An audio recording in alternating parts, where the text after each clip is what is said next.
Skip it up and that up. What's going on, ladies and gentlemen? This is Rich, and I'm joined again with Liana, and this is episode 4. Wow, holy crap, it's episode 4 already of the Rich and Red podcast. We have a whole bunch of interesting topics this week. It's weird how sometimes with news there's either like a lull, I feel like, for months, or there's like almost too much to talk about where you almost wish there was a lull.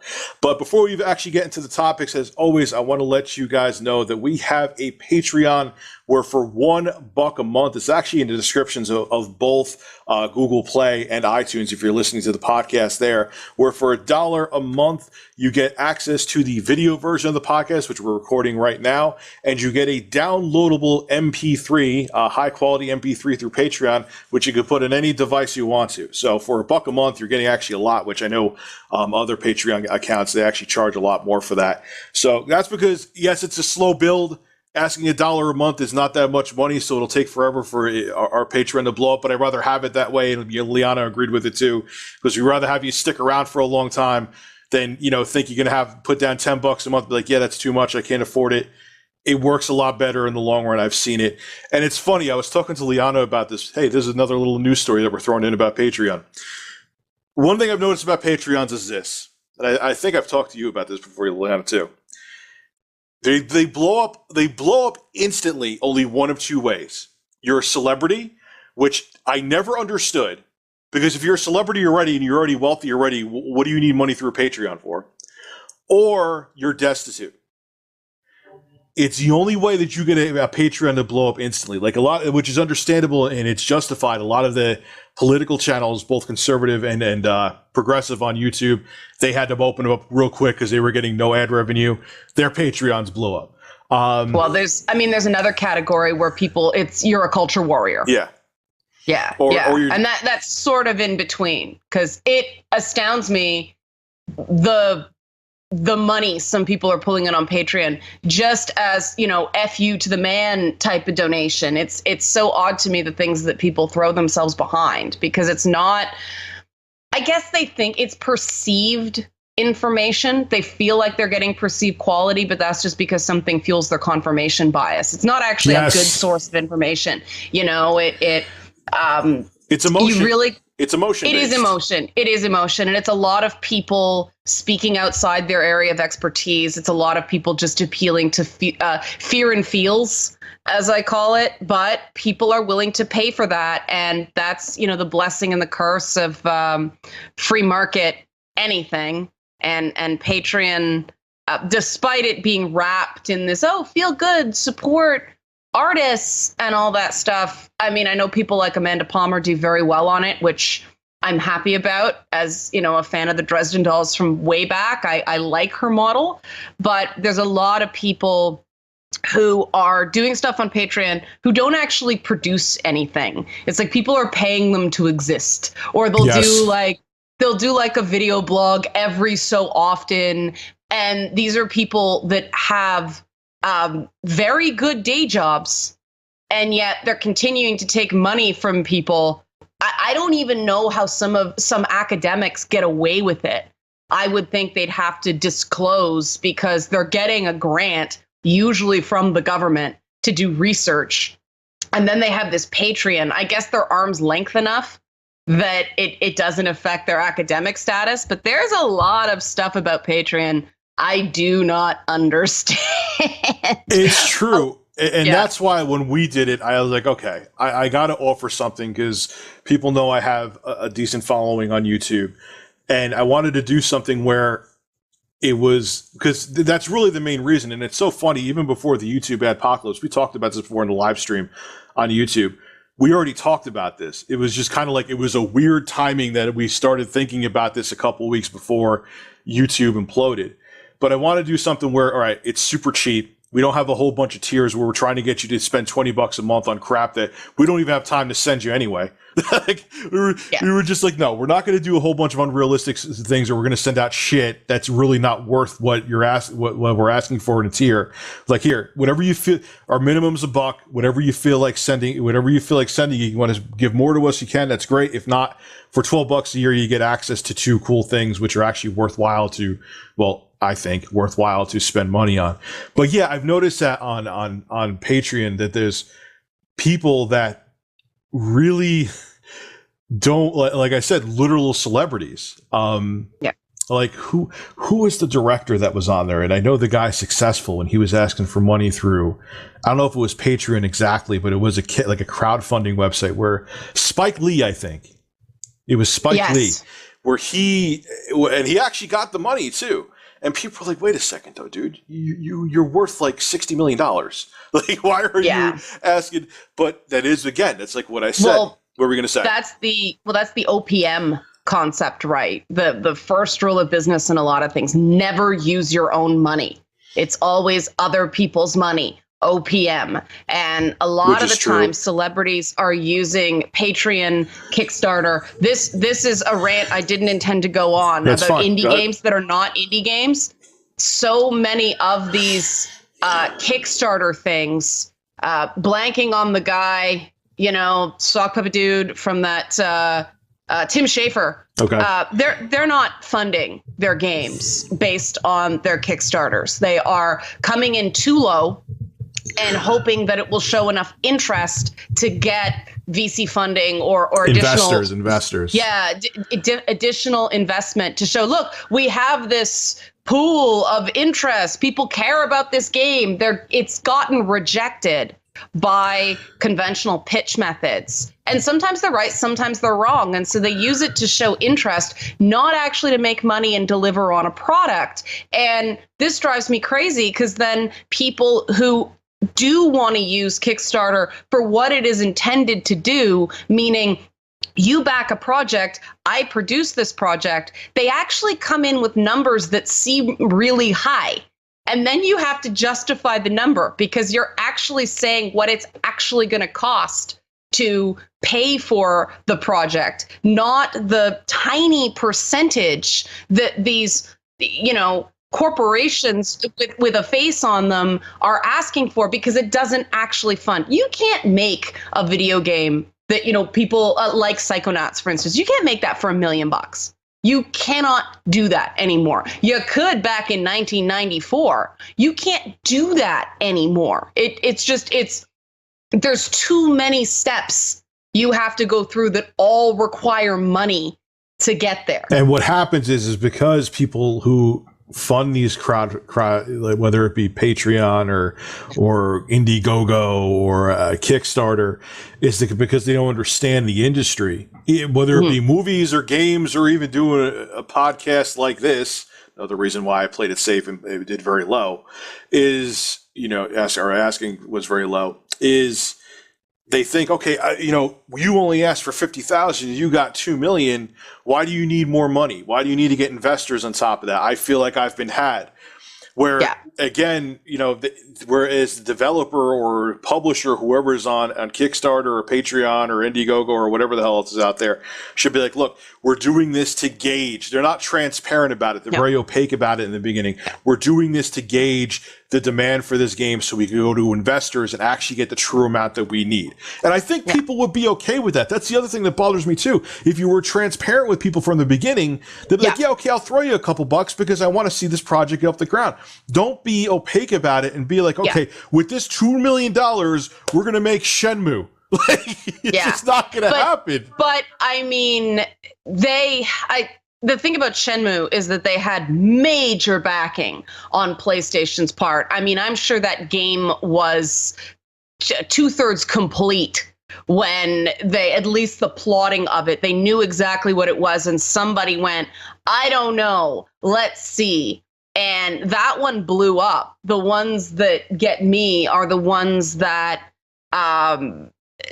die in development or don't end up being as promised, because exactly like you said, people aren't able to make the choice of, I know this is a risk, but I believe enough in this product that I'm willing to chuck, $40, $50. The average Kickstarter donation is $25 at something to hope this happens. It's all about feelings. It's all about the story. on Kickstarter. And I just wish so many of those stories were more honest.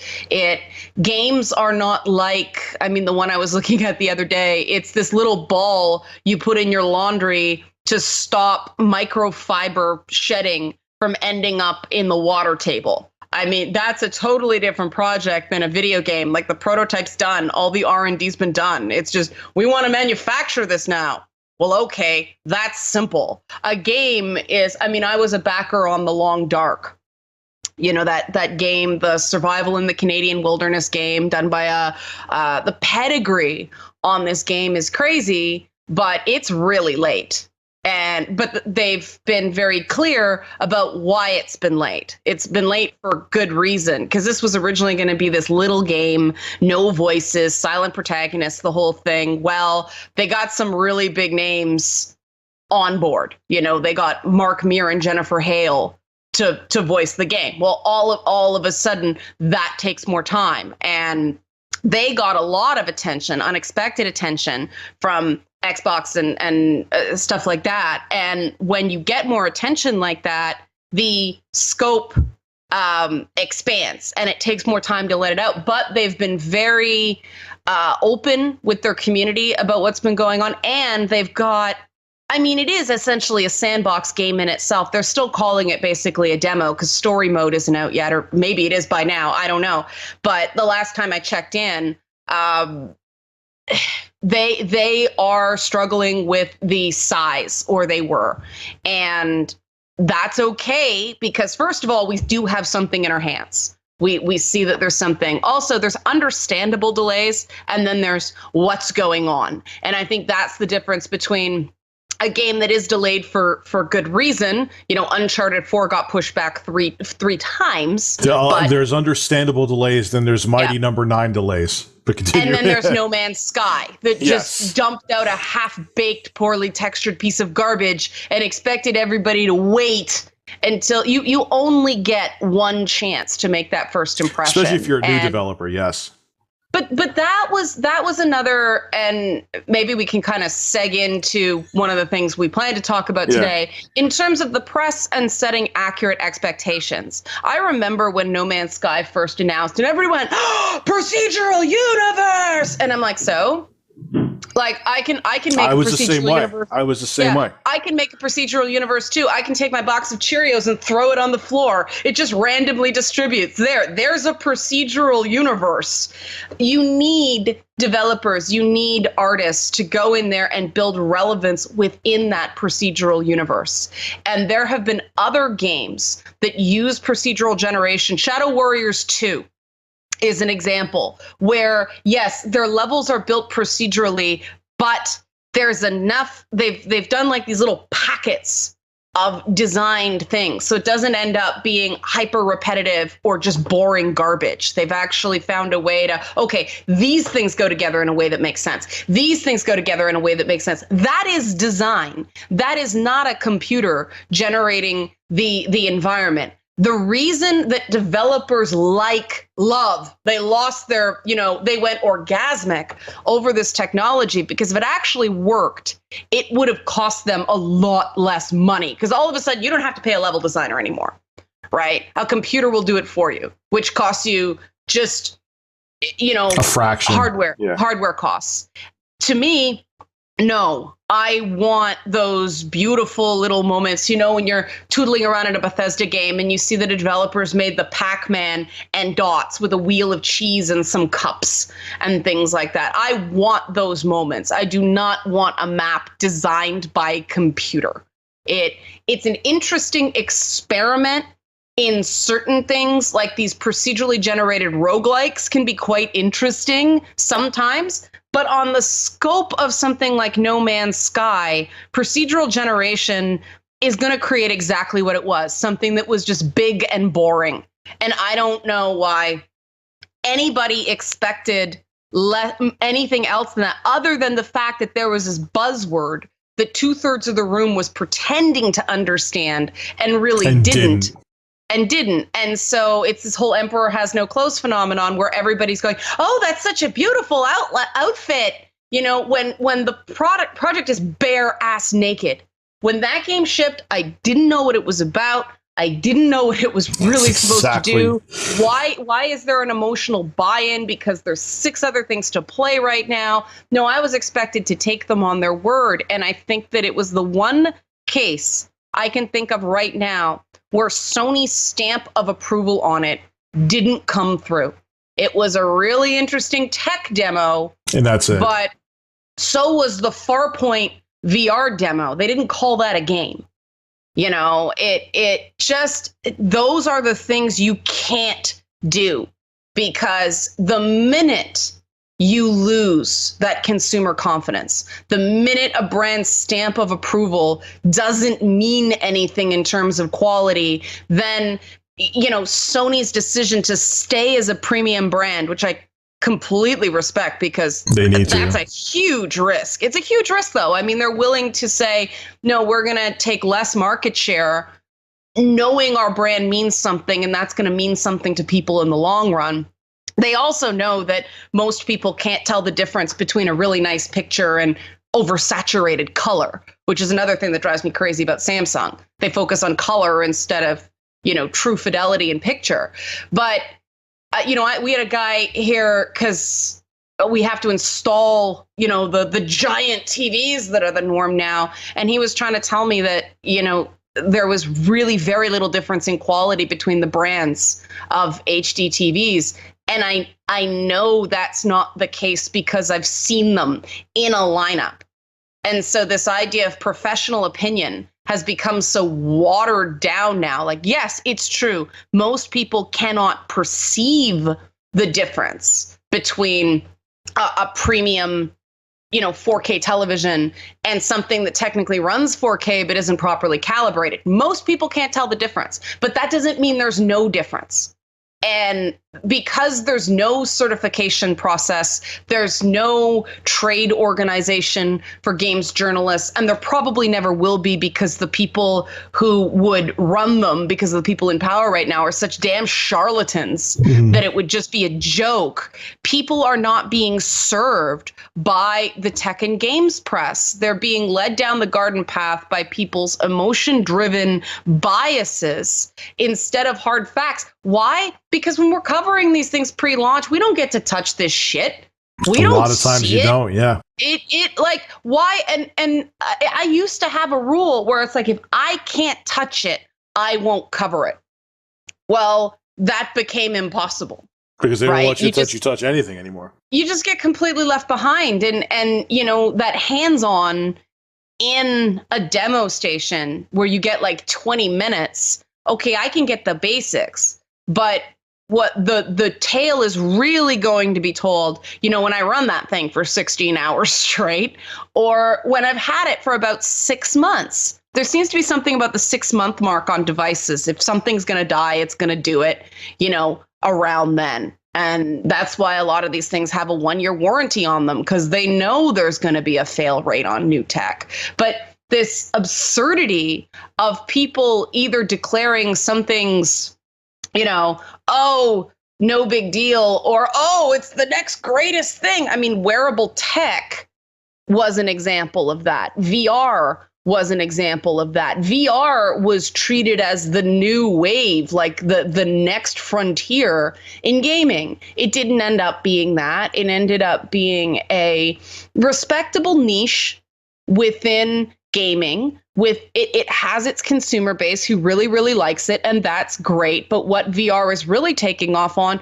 is medical sciences and just like corporate I say, yep. Design walkthroughs and the stuff that actually made sense to anybody who's been around long enough to see this progression. It did not deserve 2 straight years of dominance at trade shows. Hype train. The hype train was absolutely insane. I said that no one.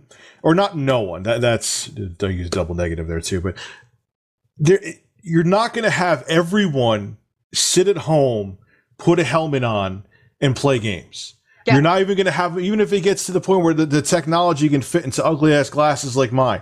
It's not. People just want to sit down, with a controller after a long day at work or whatever they were doing, a long day of school, and play a game. They're not going to sit there every single time. I'm not saying once in a while they'll enjoy it. Not every single time and go and put on a helmet and interact and move around in this world. I know they also had 4-way market fragmentation out of the gate. Yeah, like people were like, it's choice paralysis. I don't know which one to buy. Yep. So, if it had been the Oculus and one other competitor, I think we might have had something. Sorry, 5-way fragmentation, because we had the Vibe, the Gear VR, Google, whatever, Google Cardboard, that kind of joke. Gear VR right here. Yep. And Samsung had 2 different VR things, the high end and the low end. And there were so many headsets. People just went, which one? Yeah. And it's almost funny because I'm getting it right now. That's why I'm not looking at the screen, guys. Sorry. It's almost funny that, I think Gear VR may have hurt VR in general because it did, because of the price point. Yeah, everyone's like, why can I get this for $99 and Oculus Rift costs, I think it was $800 in the beginning. No, $700 and Vive was $800, I believe. Numbers to come off the top of my head. If I'm wrong, I'm sorry. Yeah. But yeah. And Gear VR is a perfectly decent starter experience for most people. If you have a Samsung phone, it makes a lot of sense. That I played this, I forget, you're in an elevator and it's this little puzzle game, but you're locked in place, so it gets away from that motion sickness issue. But it was on Oculus and it was on Gear VR. Well, Gear VR doesn't make me need to lie down afterwards from motion sickness, so I played it on the Gear VR, and it was a perfectly decent experience. Not mind-blowing like the HTC Vive or even the PlayStation VR, but it was workmanlike. It was good enough, and for most people, that is enough. Yeah, especially with how powerful the phones are getting now, which kind of actually leads into our next segment here. Yeah, exactly. That's where I thought we were going with this. Perfect. Man, we went from Patreon to talking about No Man's Sky, but it all kind of flowed. That was really interesting. But anyway, this is, let me wipe off my screen there. Not that I have anything incriminating on it, but this is the Samsung Galaxy S8. And I'll give you my impressions of this phone first. This is a good phone. Okay. It actually has a beyond quad HD resolution on it. I actually got the bundle with it where you get a 256 gig card, Bluetooth headphones. So this thing has more storage, and at least for now in 2017, that I'll know what to do with. But is it the mind-blowing second coming of Samsung that every single reviewer, basically, minus a couple that have been honest, would want you to believe? No. Perfect example is everyone keeps on going on and on about how the aspect ratio is longer. It's much easier to get from side to side with your hand, with one hand. I have big ass sausage finger bear claws. I don't know how they're doing it, but it's still hard to do that. Okay. It has the Qualcomm Snapdragon 835 in there. They showed benchmarks where even the iPhone 7 still, which I like this phone better than the iPhone 7. So I'm not shitting on, we don't have sponsors. I'm not kissing Apple's ass for any reason. Yeah. But it's the iPhone 7 still faster. So that from the performance standpoint, there's just nothing. Here's the thing I'll say. If you have an S7, there's no reason to get the S8. Even the camera is the same. I believe it's the same sensor. They may have updated the software from the S7. So everyone's making it like this is the new revolution in phones, and I'm not seeing it.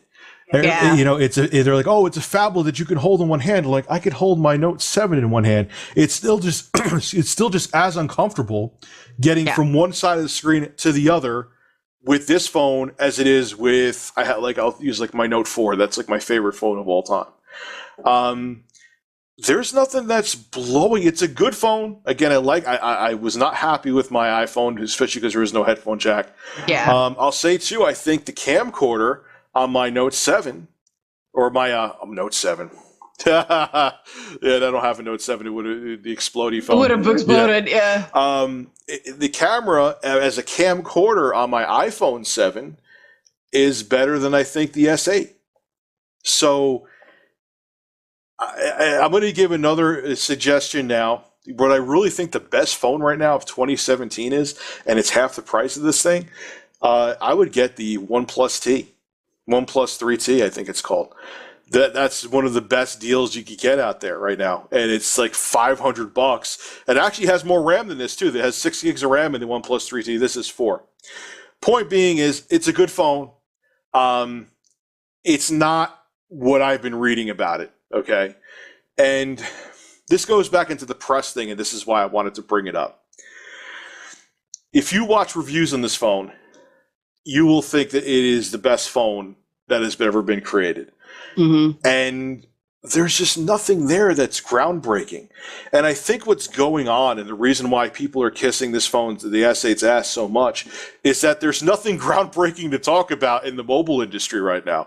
I mean, back in like 2010, back when HTC made the first Evo, every time there was a new phone, like the iPhone 4 came out, oh my God, there was so much new about it. When the Evo came out, oh my God, there was so much new about it. And as time went on, like, phones really haven't had huge changes since, I would say, like 2013. Well, it's that innovation, and I hope my side didn't get messed up here, because I had my computer froze for a minute, so I hope the audio sync isn't off here. No, but I don't think it is. There is an innovation tunnel. The whole change one thing rule. Mm-hmm. Change one thing, you're a genius. Change two things, you're a mad genius. Change three things, it's never going to work. And that's true in innovation. I mean, there was that hilarious Silicon Valley episode where he tried to explain his middle out algorithm to regular people. And people actually thought it was garbage because where's the save button? You don't have to save it. It's a dynamic push to the cloud. It's all there. You don't have to store it on your device. People didn't like that, because you pull people too far out of their comfort zone too soon, and they reject your product. And I think some of this is going on with the 8, that it's changed just enough. People can understand a change in screen dimension. Like, okay, it fits in my hand better. Meanwhile, every app developer who develops for mobile right now is going, fuck, because that's another piece of market fragmentation. This is a huge problem with mobile web development. When you're trying to put it on 8 different phones with 6 different screen proportions, you either have to black bar the sides, and people complain about that, which is what most people do. They go for basically the fattest box and then just black bar, or they put the bars on either side. But the other option to that is to make it scale on every screen you could possibly imagine, and that's fraught with peril. That costs more money. A lot more money. You know, market fragmentation is a huge challenge with app development. Samsung had to hit it out of the park on this one. They had to do big bells and whistles. Hey, we're number one. They were smart to send it out to people and get a lot of product reviews and put it in people's hands, because I think the most effective marketing, and Apple showed this, is people buy cell phones to impress the stupidest of their friends. I say this all the time. Most people don't know what they're buying. Most people buy a lot more phone than they need, but they can whip it out and, oh, that's the new iPhone, or, oh, that's the new S8 or whatever. And everybody goes, whoa, it's like the sports car for millennials. You know, everybody takes public transit, so they need the shiny, look, I have an e-peen and it's huge and next gen. And that's all people are buying these devices for. They don't actually know how it works. And so a lot of these tech reviews are, why is your e-peen better than your buddy's e-peen? And that's not serving the consumer. No, it's not at all. It's not. You know, it's not. And there's 2 things I want to bring up before I get into how the journalists on this are annoying me. Is I think the reason why we're seeing a lack of innovation is, one, is that it's tough to keep on innovating this, and secondly is that everyone's copying each other. One of the things I loved about Samsung, I mean, I have an S8, and like I said, I like this, even though I have my issues with it. I like it a hell of a lot better than the iPhone 7 I had. Is that I love Samsung because they always made it you could replace the batteries. Yes. They used to actually have advertising making fun of Apple because you couldn't do it. Because they got bullied by Apple into doing it, now you can no longer replace the batteries in their products. Okay. Well, waterproofing became industry standard as well, which makes replacing the battery more difficult. Okay, I'll give them a little bit of that. But I personally, maybe they should have made that. Maybe that would be too expensive. Maybe they should have made two options where they have one where it's waterproof and one where you can replace the battery. I personally prefer replacing the battery. It makes the shelf. The option is that have approved retailers that you can go in, swap out your battery, have them replace the rubbery plastic seal that makes it waterproof. That doesn't take that long, but it also extends the life of your device, so you're not buying a new phone every year because you broke it or dropped it in the toilet. It's a form of planned obsolescence that works very, very well for Apple because it benefits them for people to keep their phones current. Now, instead of doing partnerships with retailers that make it make sense, and public education campaigns about why you should have the most up-to-date phone, because I very rarely pay for my phone. I don't know about you. I just go in when I'm due for an upgrade. I go in and, buy get the next phone, $0, because I'm on a contract anyway. It works for me.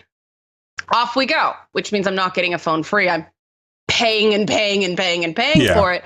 But it allows me to keep my device up to date. But there are people still running an iPhone 3, and that's a problem for not just phone makers, because that's the people refreshing their devices are why the iPhone didn't become the Fitbit. Everybody bought a Fitbit. They don't see the need to buy another one.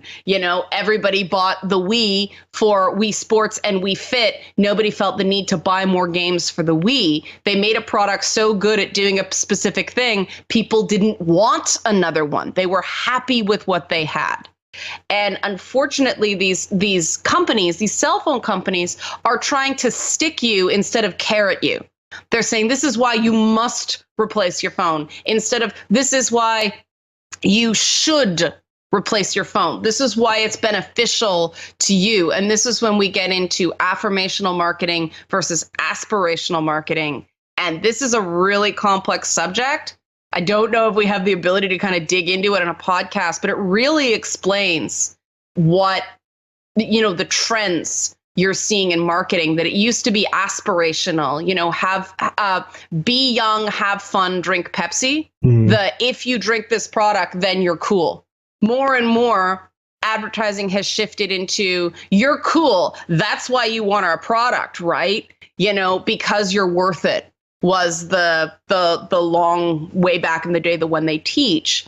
And now that we have this generation that is addicted to false self-esteem, they need constant external praise because they got so much of it. You're good enough, you're smart enough, and gosh darn it, people like you. And if they don't get that praise, they feel like something's wrong because they've, encountered relatively little negativity and true resistance in their young lives. And so you have a challenge for advertisers of how do we motivate this consumer base that we want, not because they especially have any money, but because this is where the brand loyalties form. That's why companies want the 18 to 24 male demographic, because they're the people who are impressionable. And if you form those brand loyalties at that age, when people finally get some money in their 30s, then they'll keep buying those brands. Whereas it's funny, women are more fickle in terms of that. The most powerful with products is what, their social groups, what their moms are huge influencers in advertising. And this is what I don't get about tech, because the mom, that whole statistic of, 40 some odd % of console video games are purchased by women. Doesn't mean women are playing them. Just means they're buying them for their kids. It means they're buying them. And that's why I go to a store and get, are you sure this is for you? Like, yeah, that should be the end of it. But then it's, well, if you're giving it to a kid, I can't sell it to you because, the retailers know that you're getting people in buying games for other people. And those are important gatekeepers in the society. You're also kept on ecosystem. I mean, iPhone has an ecosystem. Android has an ecosystem. You get into that Android ecosystem, it's just so damn convenient to get a new phone. iPhone's the same way. Everything's in the cloud. All your contacts are saved as long as you stick to that brand. Mm-hmm. And it's very hard to get people to switch. Now, within the Android ecosystem, if I decided to go back to Samsung, no big deal. All my contacts are owned by Google. It plops right down on my phone the minute I sign into my account. And apps now too, yeah. Yeah, apps, everything like that. It remembers everything phone to phone. Apple is more and more becoming like a walled garden in that way because they don't have a shared OS. And that's what made them a minority in the PC market, which is really interesting in terms of the history of the business of technology. Apple always loves to force you to stay in its clique. And I personally cannot stand that. I was a Mac user when Steve Jobs was still alive because their laptops were legitimately better for everything but gaming. Their software packages were better. The fact that the hardware within them was relatively standardized, not as standardized as they advertised it. They just made these workhorse computers, like I'm talking the pre-Air MacBook Pro laptops, you could beat the crap out of, and they'd still run for 5 years. Well, that was when right? that was also before. Well, I think they switched over to Intel in 06, but that was when they were still using PowerPC architecture, which actually at the time when they were using PowerPC architecture, like the G4 and G5 chips and G3, did have a tangible, noticeable advantage over the Intel competition.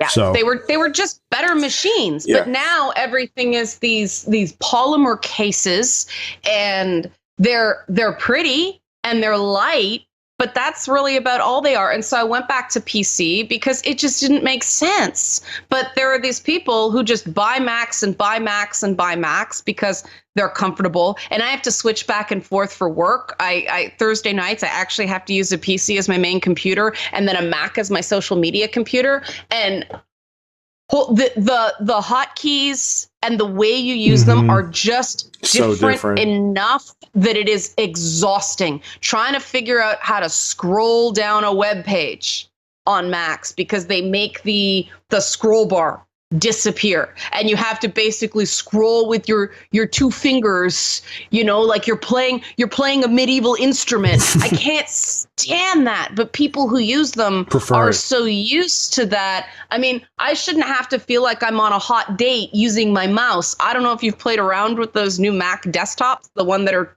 just a screen. It's a one button mouse, sort of, with gesture controls. Yeah, I've seen it. I haven't used it, but I've seen it. I feel like a douchebag using this machine. Once you get used to it, you get used to it. But this is not the user-friendly experience, the intuitive experience you would think. They're at this in-between stage, but they bring people into the cult through this idea of, oh, you look cool, because they've given a lot of machines and a lot of promotional consideration to television shows.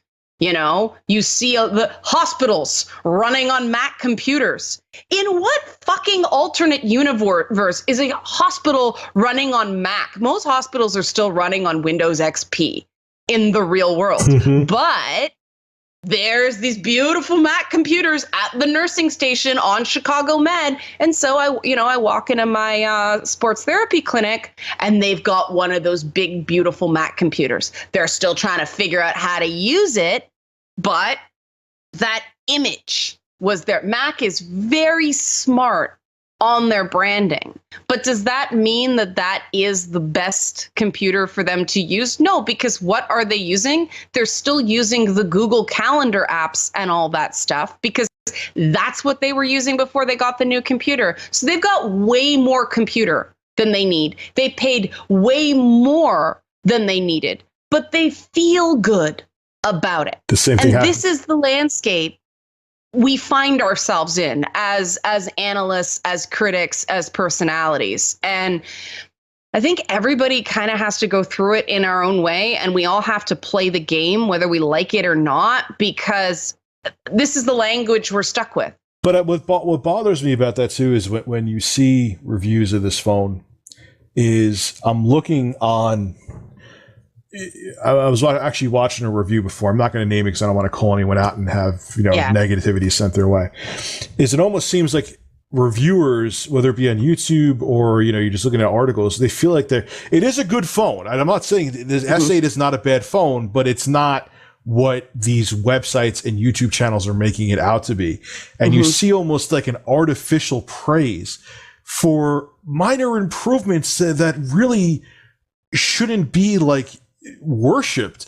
Oh, the screen is longer. Who cares? It's still a big screen. It's still the same challenge to hold. I mean, that's a phablet. That's what you get it for because it's the tablet phone hybrid. But don't make it like, I feel like I'm holding a 4-inch phone when you're not. You're still holding a 6.2-inch phone. That's huge. Well, that also implies that this is for users that mainly use their phone in portrait mode. I don't. Because I use the camera a lot. I need to shoot 16:9, not 9:16. I don't want to have to put the damn bars. You make that phone longer, you're making it, unless you're actually putting the controls on the side so I can use them with my thumbs, that phone is less useful to me as a field production device. It is a phone for people who hold their phone like this instead of people who use their phone like this. Very different kind of user. Yes, much different kind of user. Yeah. I also like when I take videos, I make sure it's 16:9. I don't hold it like this.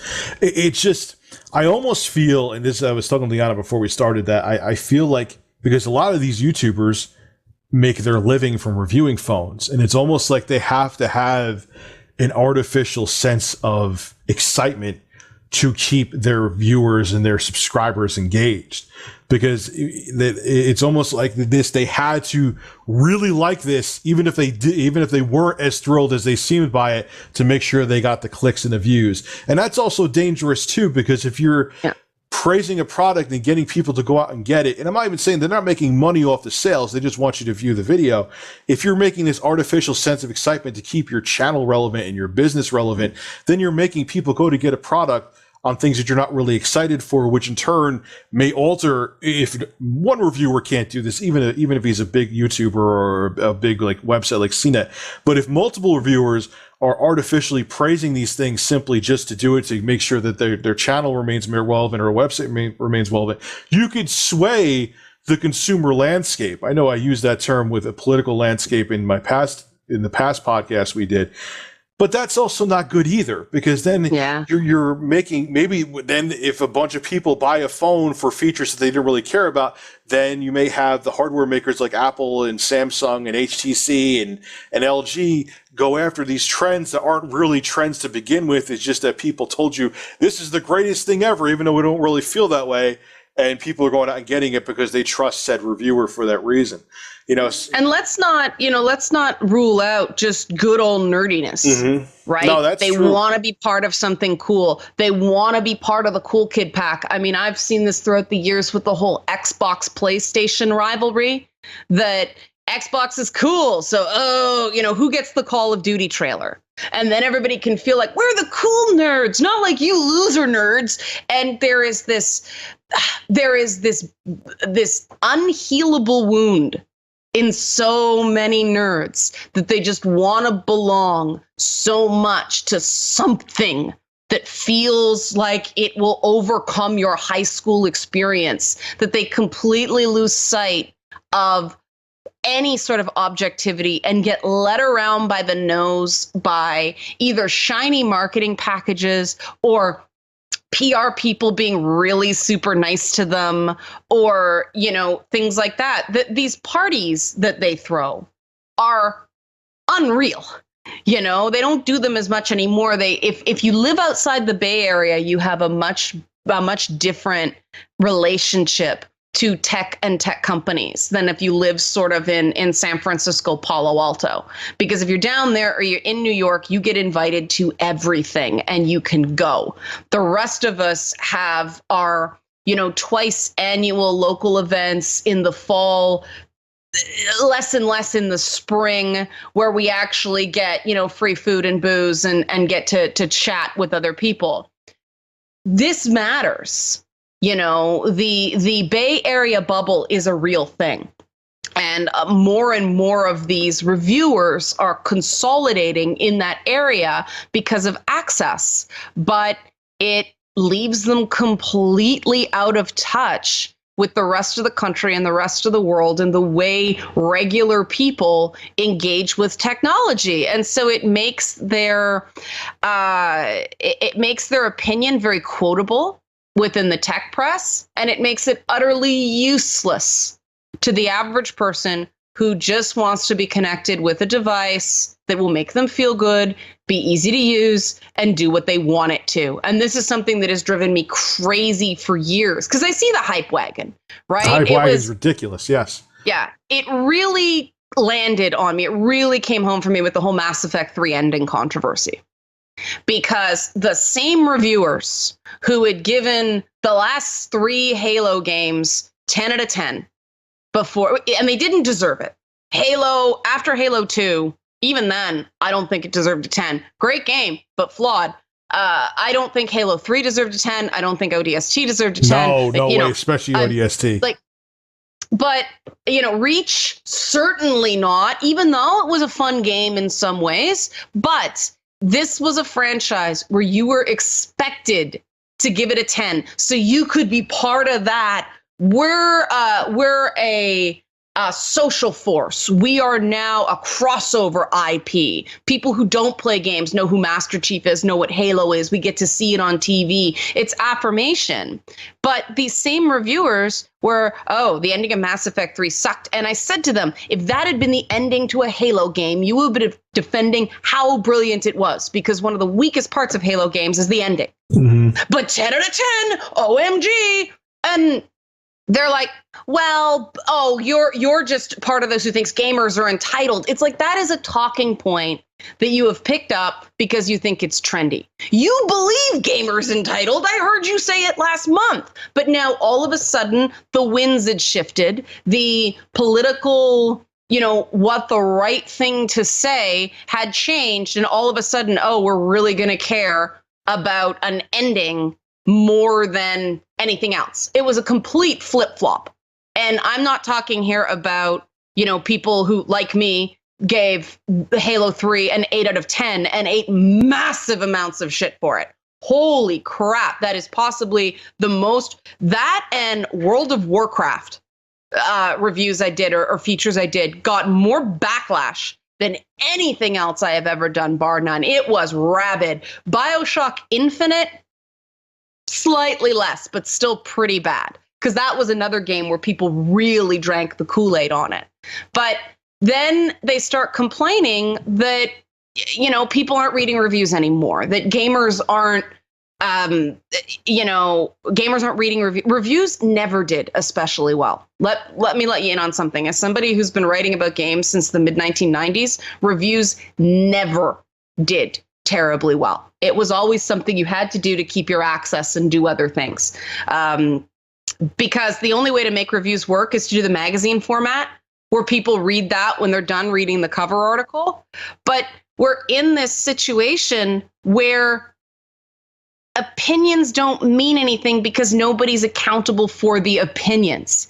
And people don't want to constantly be cynical. They want to believe something's going to be amazing. But that's where we get into the, as you quoted in your rhyme video, people love things so much they hate them. Mm. Consumers are so sick of being burned that they care very much about things like Metacritic scores, which should not matter. The starring on Amazon, which I get worried when I see a 5-star product because of precisely what you're talking about, that is more hype to me than an actually good product. One thing Amazon was dealing with for a while, and they kind of put the kibosh on it, was buying reviews. Basically, people were sending out the products for free, and then a lot of companies got in trouble for that.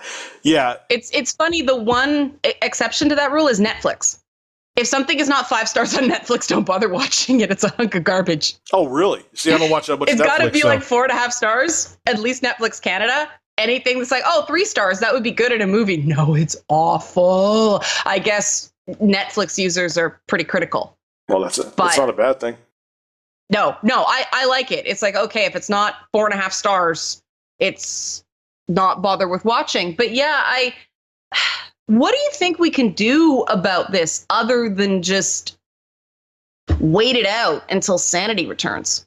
I guess it's what you have to do with products, because it's just everyone, it seems like, just falls in love with something from the get-go. It's very rare that a major product, especially with phones, I've noticed it too, like from like whether it's Samsung or LG, that really, actually the LG G5 got its ass ripped apart. Never mind, that was an exception. That phone got critically panned by like everybody.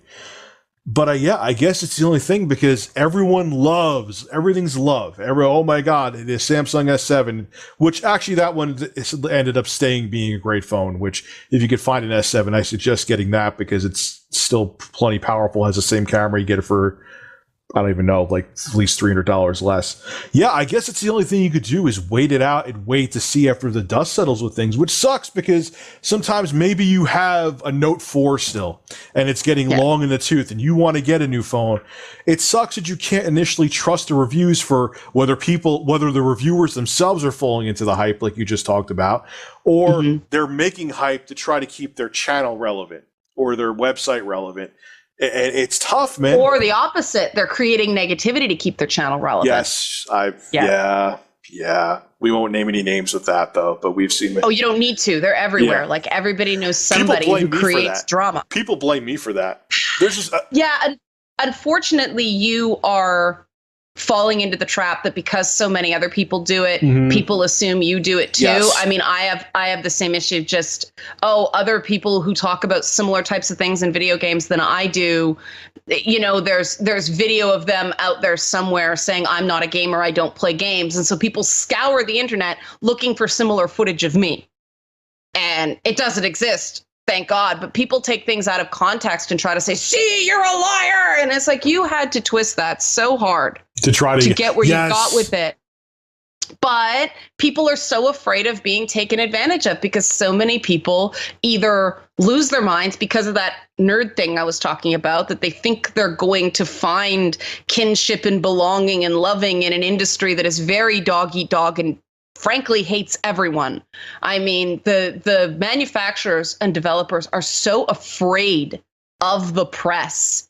It is mind-boggling. It's a really unfortunate toxic relationship that needs to get better because of places that they're just looking for the leak, they're looking for the exclusive, they're looking for the scoop, they're looking to kill something for traffic. And, you know, instead of just being a consumer advocate, their number one priority is those clicks. And I understand why, because those clicks are getting harder and harder and harder to get. And the straitjacket that people have to work in is harder and harder and harder to get. But then there are those dog whistles every so often that people just use to get clicks. I mean, that was on the potential list of topics we talked about today, too, that, you know, an analyst has predicted the death of consoles again. Which we're gonna. I'm telling you right now, we're gonna disagree on, because I have a different outlook on that than you. But we'll get into that in a minute. You know what? I suspect we have the same opinion. We're just coming at it in different ways, and this is why I hate these blankety blanks are dead pronouncements. They are inherently reductive. And my first question is, what do you mean by this? You know, people should just stop saying it, but they continue to say it because it upsets people, or it makes people go, yeah, he's saying what he means. Well, no, he's not. He's saying something so open-ended that it could mean a lot of different things, which means a lot of people can agree or disagree based on what they think he's saying, and the clicks roll in. You know what I'm saying? Yes, I do. Yeah. I do know what you're saying. But I just want to give a couple suggestions, and there's going to be no links in this podcast, so it's not that I'm trying to get you to click on an affiliate link. If you're looking at the S8 as a sane, sober person who is not drinking the Samsung Kool-Aid, I'm actually going to buy this and compare the phones. Hi, fiance, I know you're going to be mad at me because I'm getting another phone, but they have the LG V20. It's $551 on Amazon right now. We're not including a link. We don't get paid from you going to go buy it. Just letting you know. It's a hell of a lot of phone. It has a cool little screen on top where you can have shortcuts to your apps, and the camera on it's amazing. It's it's about half the price. For less than half the price, I was looking this up too. You could get the OnePlus 3T. Again, these phones have a little bit of an older processor, but you're not going to notice the goddamn difference. You get it with 128 gigabytes of internal storage. Okay, you can't upgrade the storage, boo-hoo. But 128 gigs of internal storage for $480. That's less than half the price of this. And I had a OnePlus. You know, it's funny. I got rid of my... I can't believe the price of that phone. It's insane. It's ridiculous. It's absolutely insane. I'll explain why I could justify a little bit in a second, even though you probably won't agree with me. But with the OnePlus 3T, you can't upgrade the storage, fine. But the camera on it's really good. It's not as good as my iPhone, which is why I switched over to the S. I am a phone crackhead, by the way, Leanna. I'm noticing. I had a OnePlus 3. The camera, I was like, so I got the iPhone 7 because I wanted a better camera for on the road if I do like kind of vlogging stuff, which for that it was worth it, even though I hate the iPhone 7. But the camera on here is plenty good on a OnePlus 3T. For less than half the price of this thing, the A+, this is an A+, by the way. You get a phone that honestly, in most ways, compares to it. And you're saving $520 before taxes. So don't... See, I think the Pixel phone is, in 3 years... Samsung better be worried about Google's own phone. Oh, you brought up a good point. This is why our podcast is so long, because we bring up ideas to each other and we just go on tangents. We're both giant nerds. Yes. My fiance had, now everyone like, oh, Samsung's cameras are the best. Oh, my fiance has the Pixel. Now, yes, it looks like a slightly uglier version than the iPhone. But under the hood, it's a nice phone. The camera on it. Now, yeah, no, I got to say, I think the camera and camcorder features of her Google, the Google Pixel, she has the bigger one, are better than the S8. The Sony phones are better in terms of camera software than any Samsung because Sony focuses on true blacks. Samsung focuses on color saturation. Punchy color, yes. Yeah, and for me... at least, looking the way I do, punching up the color is bad. I end up looking like an albino Oompa Loompa. Me too. Oh, me too.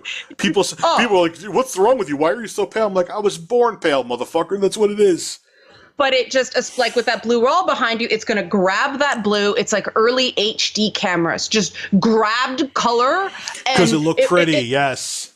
Yeah, and so they sell their cameras on those pictures of balloons or those pictures of flowers or butterflies, all this nature stuff where you blow up the color. It looks incredible. But take a picture of a human face. You'll notice on the iPhone 7, a lot of the advertising was human faces, whereas the Samsung, it's a picture of the earth. And trees. It's a picture of water. Yeah. It's a picture of the desert. There's a reason for that. Yes. And if you want to take a lot of selfies, just get a fucking iPhone. Samsung is going to make you look like, Donald Trump's skin tone. It's going to pull out all that orange or all that pink. It's going to be a hot mess. And this is so frustrating to me because for me, that is super important. But for most people, they do selfie and then they think, oh, I don't look good in pictures. Yes. Well, and then they go into Instagram and they color correct it and they put that shitty filter on, it just looks like you filtered a garbage phone.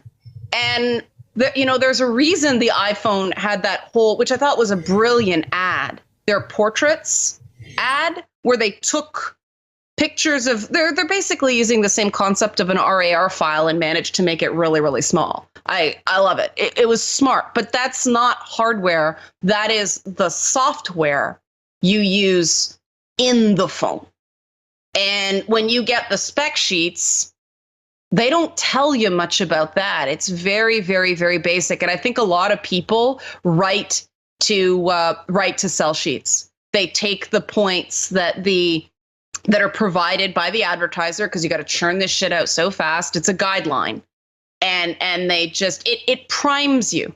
I hate that you have to read the whole thing because it has embargo details, because it does bias what you look for when you're reviewing the phone. And that's another little trick that people have to sort of be careful about as well.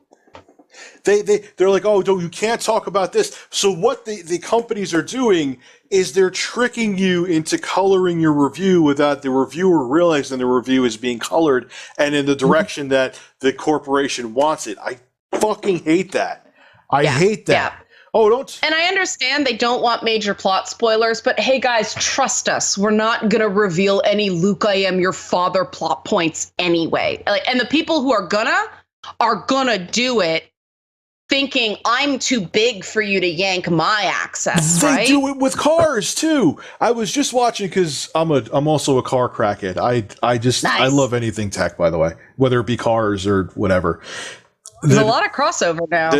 They were showing the new TLX, which looks like a Honda TLX. Well, basically is what it is. Acura TLX, and it's a sexy looking car. And I like these guys. They do good reviews. The Fast Lane car, so I'm going to name them because I think they do good stuff. I don't like naming, in negative ways, because people think if you say something negative about someone, they have to go attack them and dox them. I don't understand that mindset, but there's a bunch of fucking weirdos out there. And the thing was, he couldn't talk about how the drive was, how fast it was, other things.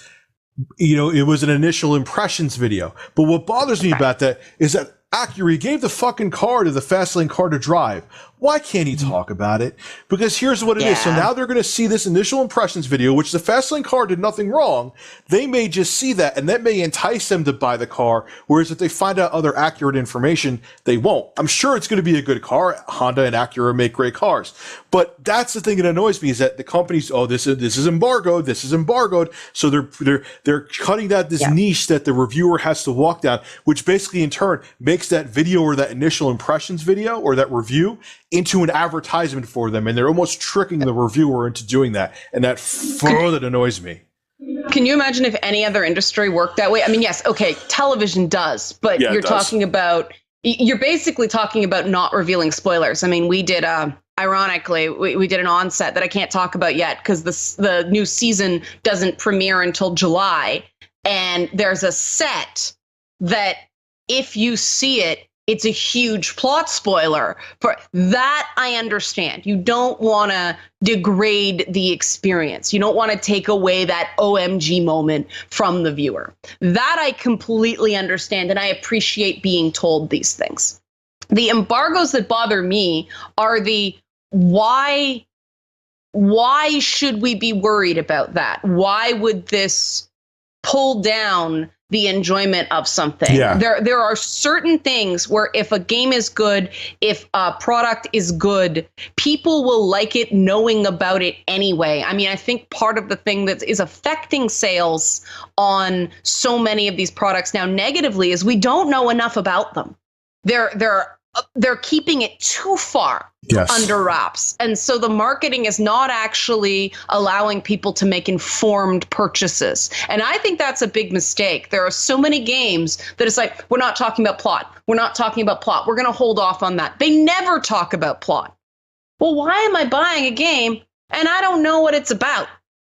You know, just give me a basic plot synopsis. What is it about? Is it about a girl saving her family? Is it about a guy looking for an apple? Like, what the fuck is this thing? And why they can't do you these tell like me? generic, like action-filled trailers that don't give you any basis of what the thing's about, and they're hoping all this eye candy will get you a nerd boner to go see it or watch it on TV or whatever the case may be. But I don't even know what the hell I'm watching. Is it a drama? Is it a comedy? What is the main? You don't have fun. You don't want to give away the whole plot of like the first episode or whatever, but just give me an idea of what genre I'm going into. Sometimes I don't even do that. Like Deadpool is a shining example of what happens when people actually know what your fucking movie's about, right? They showed just the first 10 minutes of that thing.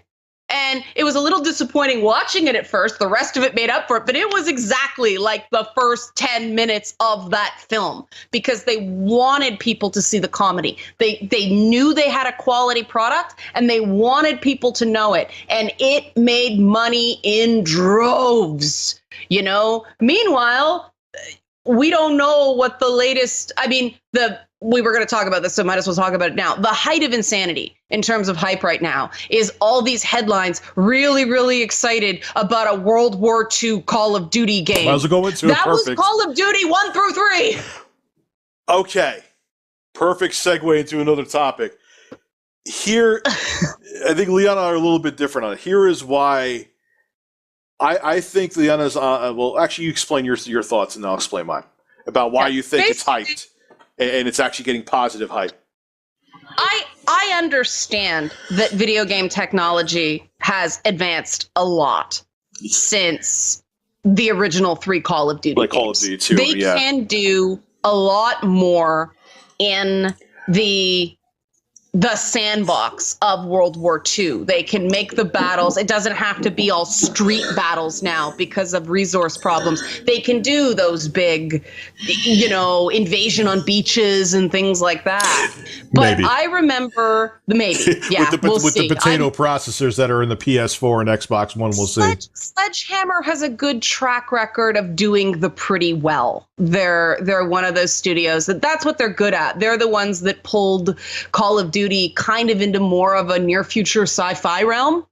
So I'm willing to give them the benefit of the doubt. I'm not willing to come so far as to say they will absolutely do it. They have the ability. They have shown it in the past. But I remember when, the whole, I get it all confused, Call of Duty 4, Modern Warfare 1, that whole thing. They did this whole thing where this is the game we really wanted to make. We always wanted to make it in a modern era, but we couldn't do it. So World War II was treated as a fallback. Well, now the trends have changed. So Battlefield 1 made everybody go, OMG, so exciting.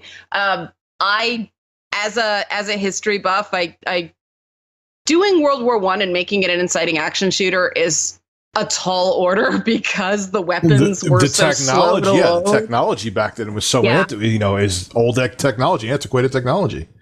Yeah, and that's why trench warfare existed. Precisely. And so if it was a tactics-based game, I'd totally get it. But in terms of a shooter, I know people actually love that game, but I was not drawn in by, it's a horse, it's a plane, it's super tank. That didn't happen in World War I, man. That's not how it was. I know. But, and so this whole Call of Duty is doing World War II. I'm like, okay, what pipeline? What narrative am I supposed to believe now? Am I supposed to believe that the Call of Duty franchise's heart was always in the modern era? Or am I supposed to believe that they're super happy to be returning to their roots? Or am I to believe, which is where I'm at, that they'll say anything for sales to sell a game that has not really been truly innovative since... I really stopped playing when they went to Modern Warfare. The graphics get better. Very little else changes. It is the ultimate hype train in gaming. And I wish them well. I'm always glad when someone makes money. I just need to... I don't play a lot of it because it doesn't have a compelling couch co-op experience. The minute they announce couch co-op for Call of Duty, I will get excited because to me, that's how shooters are fun. Playing with somebody on the couch next to you, blasting the shit out of whatever enemy is on the screen. That's how I enjoy shooters. But just because I'm not super invested, sitting back and watching the hype, I have absolutely nothing invested in the outcome. Except just general health of the industry things and very much liking the guys at Sledgehammer. It's pretty funny. This has all happened before. This has all happened again. I feel like the old man on the rock just watching the world turn. It's so bizarre to me. Well, I think what it is that when they first went over to the modern setting in the original Modern Warfare, which came out, it's almost a decade old. I am old as shit. It was the right time for it, and it was cool because it just gave it a different energy especially because they were coming off the heels of Call of Duty 3, which was probably still considered, I think, the most assy. No, maybe that's now the newest Call of Duty, but it was considered pretty crappy for its time, Call of Duty 3, okay? Now we can go into how the newest Call of Duty is pretty shitty. I think it's Infinite Warfare. I didn't forget the fucking names. It's Infinite Warfare. That was... They basically put words in a tumbler right now, throw them on a table, and go, what looks good? Something Warfare. And Bobby Kotick's Afro hits whatever one is the best one. I will say, though, and then they went. Well, actually, let me get back on point. Then they went on to. They got into some other shit with it. Whereas, okay, Modern Warfare, then they went to Modern Warfare 2, which was like, I think that to me that was still like the pinnacle of Call of Duty in terms of hype and sales. I know that Black Ops 1 is considered better and people love Black Ops 2, but in terms of hype for Call of Duty, at least from what I remember and experiencing, Modern Warfare 2 I think was the peak. But then, you know, in Modern Warfare 2 it received well, Black Ops was then I think it started going down with Modern Warfare 3. It's tough to retain quality when you've got, they've got 3 or 4 different teams working on this franchise and pumping now. out a game a year.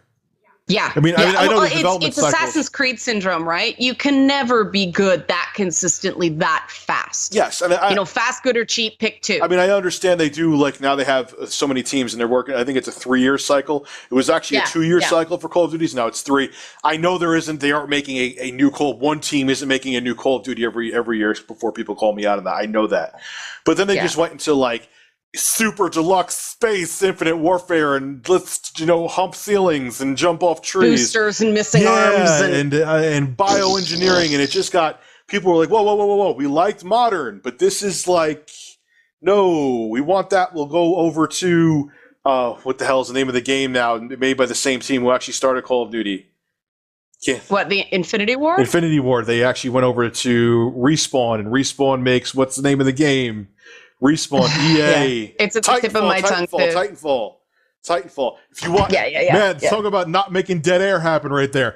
Titanfall. If they want that, they'll go to Titanfall. They won't go to Call of Duty. And then and it's almost like they were trying so hard, Activision, to maintain that, oh, hey, there's something fresh, new, and different. Buy it. So people are like, we don't want it, though. We want you to go back to that straightforward shooter that we liked and enjoyed. And finally, the visceral feeling of ground troop warfare. Yes. That's what I felt they lost. And they finally look. Okay, whatever they can make excuses like, oh, we thought modern was the future, or now we're going back to our roots, and this is really the future. Whatever. I gotta say, I'm kind of looking forward to it. I had no interest in the previous Modern Warfare or in previous Call of Duty that came out. Not Modern Warfare, Infinite Warfare. Yeah. I do like that they remastered Modern Warfare, even though I haven't played it as much as I thought. But this. If they now with the new tech that they have, if they make that next gen World War II shooter that's about just having skill in multiplayer, I'm in. That's what I want. That was why I liked Halo 3 so much, because Halo 3 and multiplayer, the singles, that's why I don't think it deserved the high scores, because I thought the single player was And I do agree with your 8 out of 10 because the single player was a tutorial for the multiplayer that most people didn't play. Yes, it was. Yeah. So the multiplayer was. I love the multiplayer of Halo 3. Well, that was when they first introduced the Forge mechanics, right? Like that's the whole way that worked. So. I mean, you were going back. Yeah. Oh, Halo at one point were the leaders in multiplayer gaming innovation. They did it very, very well. But that's because Bungie knew that those skills were transferable because they were already looking to jump ship to make Destiny. And that's the other thing that drives me crazy about the Halo hype is Bungie came up and admitted post Halo 2, they were kind of phoning it in because they weren't happy with Microsoft, and no one went, oh yeah, that just invalidates all the 10s we gave that franchise. We got taken. Nobody learned from that. It's this amnesia, because another thing about nerds being lonely, because nerds are so lonely, they can't handle being wrong because they think being smart and right all the time, being the smartest guy in the room is the only thing they contribute to the global conversation, which is really fucking sad because we're having a conversation here about just the enjoyment of the Call of Duty franchise. And I think in an entertainment medium, that's more valid than being right. I mean, to me, if they can get gas weapons, like area of effect weapons, for lack of a better term, World War II style, if they can get those right, and no, World War II gas, do not go there, people. I'm not Sean Spicer. I'm talking battlefield weapons. If they can get those down, because they didn't have the technology to effectively do environmental particles the way they do now, that will be an exciting mechanic, because that will really change up the way people play. Ricochets, if environments could collapse, because they were fighting in, these really old, and again, That we would don't be know exactly what kind of warfare. If they can reimagine it that way, in Call of Duty, holy shit, that'd be awesome. That would be a shit shocker if they could have that collapsible. Would change the way multiplayer works, right? If you could actually, like, if somebody's shooting on one of those little, like, Adobe plaster awnings in an old European city, if you can go boom, boom, boom, crush the guy underneath it. Holy shit, that completely changes the way people are going to play the games. If you can stick a mortar and blow the side off a building and wipe out 6 dudes that are camped in, because that's the thing about multiplayer is it's either this overwhelming run and gun where you're constantly moving, and if you're playing on console, you can't really focus on anything to shoot with precision, or you're stuck behind cover constantly just, there's these unending one-on-one gun battles. They almost force you to camp. That was the thing I was going to say. That's the thing I loved about Halo 3.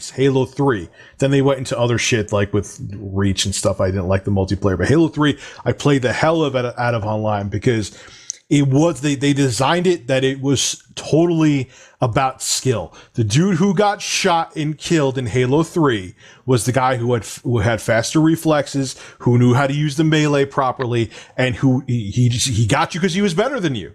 It wasn't and they've really moved away from that in that franchise. So it's all getting stuff and in-app purchases. Yeah. No, I mean, I felt like Gears did better moving away and speeding up the pace, like not camping in, because they put in those little burying weapons that kind of popped up, made you move, things like that. I felt they innovated, but you're talking a first-person experience versus third-person experience. Very difficult to compare the two franchises that way. So yeah, I agree with you. It was the hype that put me off Halo. I absolutely intellectually understand that it was a great multiplayer experience, but if you weren't this slavering Halo fan, you were a nerd among nerds at that point. If you weren't willing to say it was the greatest game ever made, people yelled at you. And it's like, my God, can I please be allowed to just think it's good? Even great. No, you weren't. And back then, it was that was almost like, what's a franchise now we could compare it to where how dare you say something bad about it? I'm trying to think of one.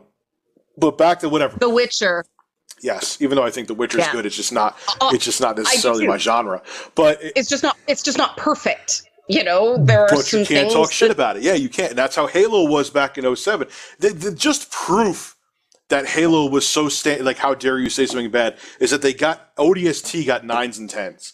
Yeah, I know. It did not deserve them at all. That was just supposed to be a DLC add-on for Halo 3. It was so disjointed in terms of plot, and all this stuff was happening. And if you weren't a Halo nerd that had read some of the precursor novels and really understood all the lore with the physical location of that game, the plot made no sense. None. I just thought the gameplay was boring too. It was just the pacing of it was so weird in ODST. It was a lot. It was the closest thing that Halo has come to a collection of fetch quests, which is so weird. I mean, fetch quests seem to be so not Halo.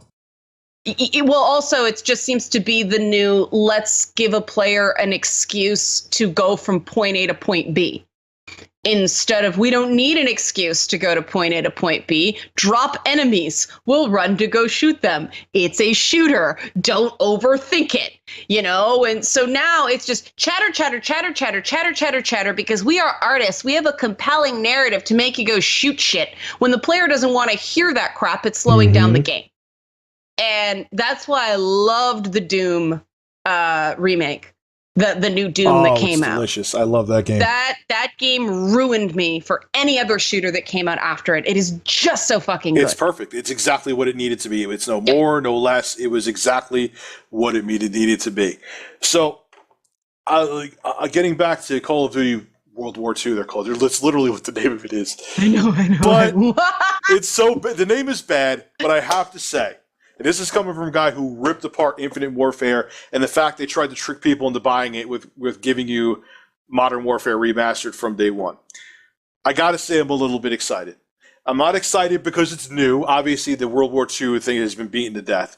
I'm excited because I'm hoping, and I kind of talked about this a little bit ago, that it gets back to a more skill-based multiplayer that isn't about how many kill streaks you have. Yes. That isn't about the fact that you're a loser that could study the maps for days on end because you have nothing else to do and you know what parts of the places. That's what I dislike it about it too. I hate map splits. Yes, yeah, I hate it because if I don't have, I am a 30, but we'd be 36 by that time. 30, I'll be a 36-year-old man with an infant. I don't have time to sit there. Well, guys, I watched 48,000 fucking videos today that shows me all the ins and outs of the map, and I know where to sit there and to to camp. I don't have that time.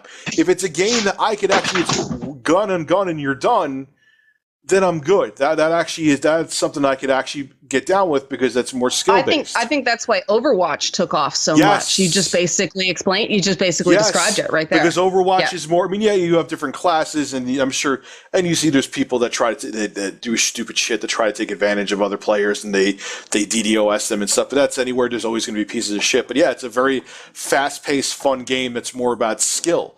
And that's what turned me off to Call of Duty for so long, is that I felt like unless I knew how to camp and sit there with a sniper rifle and no-scope people, where if they go back to something that will bring old farts like me back in, where it's more about just... That would be a massive business model shift, though. Like, that would be a sea change in how Activision sells those, whatever the fuck they call their premium memberships. I mean, Call of Duty is a cash cow because of the people who only buy Call of Duty and Madden and maybe Destiny and a Grand Theft Auto when it comes out every 3 to 5 years, right? That is the core Call of Duty consumer base. It's not me and it's not you. No. It's those guys. It's the guys if they did that, it's the guys who only like my close friend Patricia, her husband. He has a PS4. He actually bought a PS4 for me because he wants to get Madden and Call of Duty every year. Or maybe Battlefield. Yeah, and that's a huge market portion of the market. And they like to memorize maps and just sit there. And they like finding those exploits. It's a completely different type of gamer. And this is why, remember I said that we're sort of coming at this from the same way, just through different lenses. The things that are exciting us about Call of Duty World War II are the things we hope they're going to be. And I have just learned the hard way that games aren't the game I hope they're going to be. They end up being the game they are. Now, partially because I am seen as such a tiny minority of the gaming consumer. I am a hardcore female gamer. Games aren't made for me. Games aren't tailored for my preferences. So I can't get excited in that way because I just found myself liking nothing because it never met my expectations. So I have to be really careful about setting my expectations in a way that the developer never told me they were going to include these features. They never said they were going to do this. This is just what I hoped for based on hype with a lack of information. If I get disappointed based on my own expectations, that is not the developer's fault. No. With a caveat that I think that this very vague marketing encourages us to precisely do that, to write game dev fanfic, what we would like the game to be. You know, we kind of go OC or, One True Plot on these gaming franchises because we have 2 years to just dream about it, right? Mm-hmm.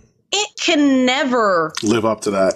It can never live up to this really detailed, fully formed fantasy that we now have in our heads. And that's why I think information throughout the process is super important. Setting expectations is so critical to the overall reception of a game. Going back to No Man's Sky, but an example of the game that did it positively for me was Halo Wars 2.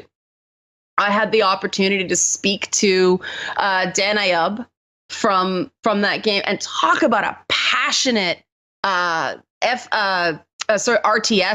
guy. Like, he believes RTS games are the greatest form of gaming and he wants to evangelize the genre. And so he took the opportunity to make an RTS game for Halo fans. Not a Halo game for RTS fans, an RTS game for Halo fans. So it's baby's first RTS. Coming into that, with that understanding, it effectively set my expectations of the game.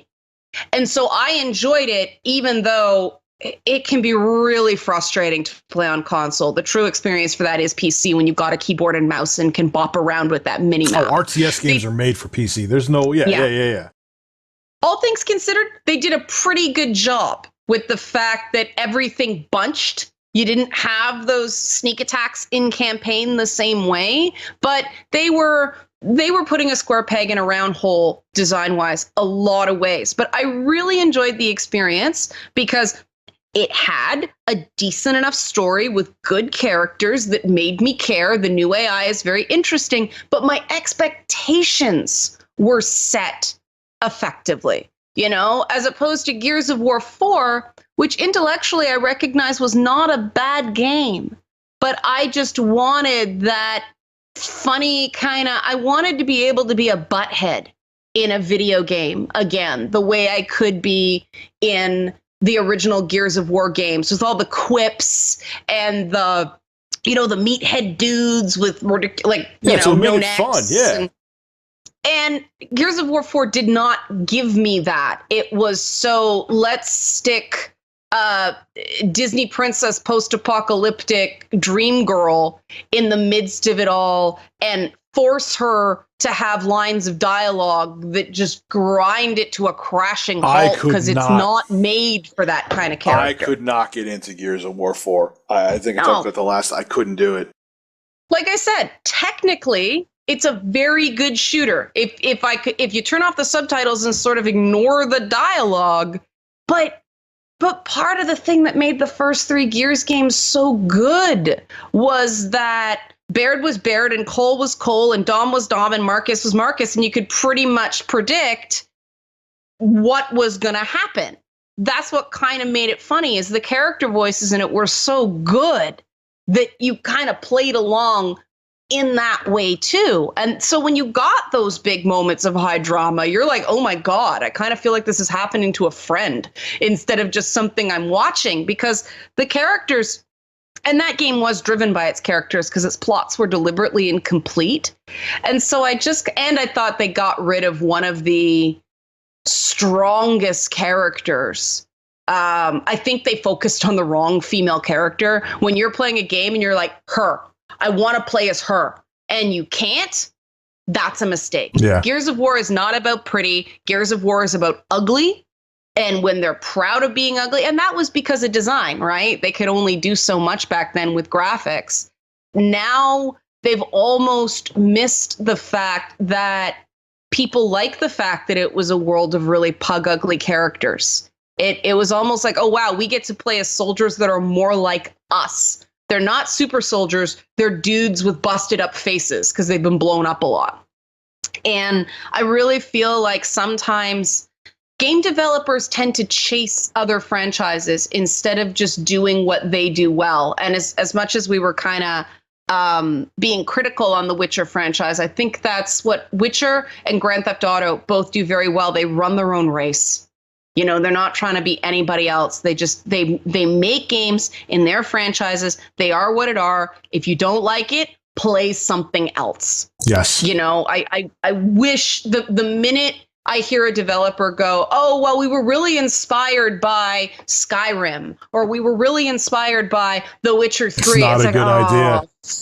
I just that people like it's gonna be so good. It's gonna be like Skyrim. It's like, well, then why don't you go play fucking Skyrim? Yes. Why don't you go play that game then? Why doesn't I already bought Skyrim? Thank you very much. I didn't feel like I got my monies out of it the first time, but I still played it for 60 fucking hours. Why do I want to do that again? I'm gonna get it again. The next Fallout game. Yep, we sure did. It was, you know, there were no dragons, but it was essentially the same wander around listening to music and watching your own hands mechanic. And I'm in the mood for that every few years. I don't want it to infect the entire industry. I want Gears of War to be Gears of War and Halo to be Halo and Call of Duty to be Call of Duty. Just get better at what you do. Be the best first-person shooter, third-person shooter, RPG you can be. Don't try to combine elements from other games because your publisher is putting pressure on you because that's the zeitgeist of the industry. Because by the time you get your game out, it's going to be an outdated trend. Yeah. Like, that's the problem with chasing trends. They're going to be outdated. Music too. The same damn thing with music. Yeah. Well, it's expensive to take risks and have them not necessarily work. It's expensive to do with what Ubisoft did with its Assassin's Creed franchise and go, look, our movement, our environmental exploration mechanics are very out of date now.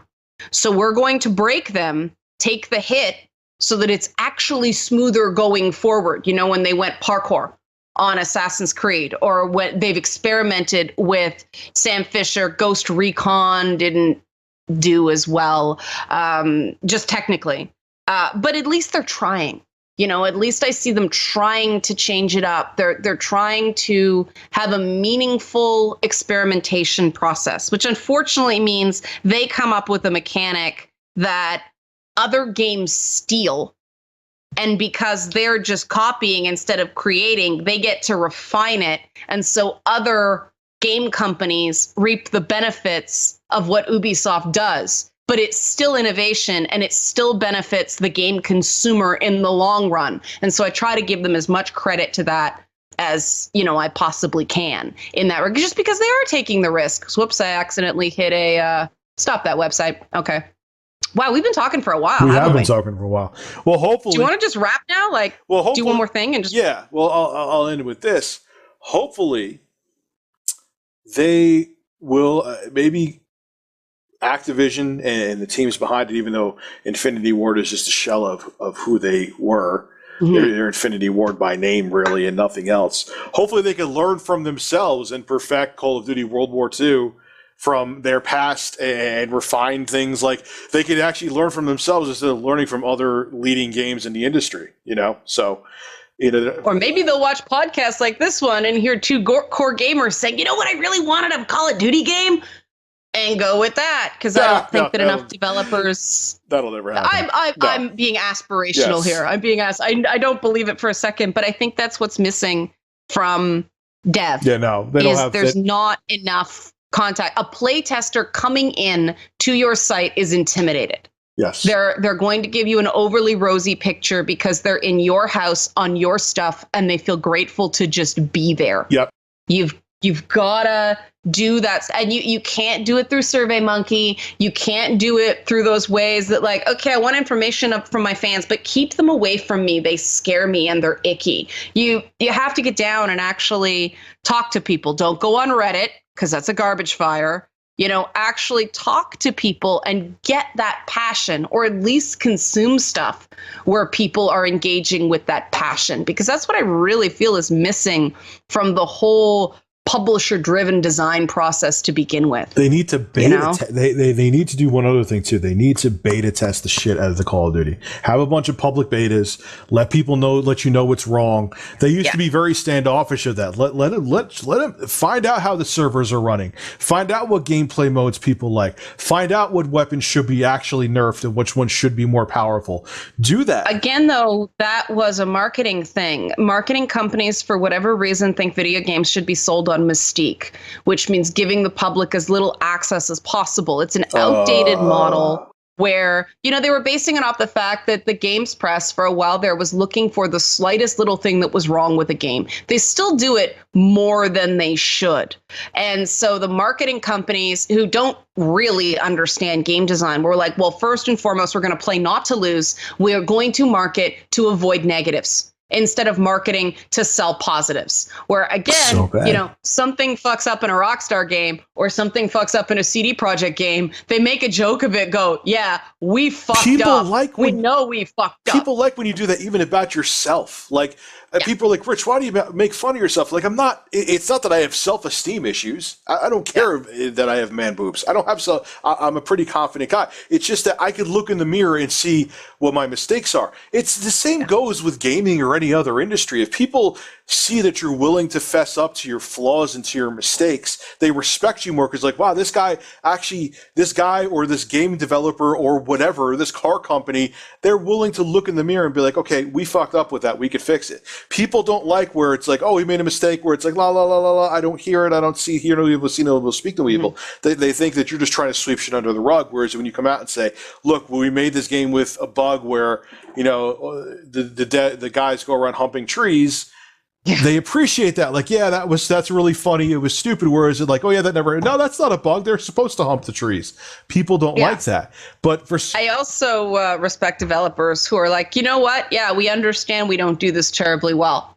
We don't do this terribly well. We focus on the things that we do well. There are other game makers who do this very, very well.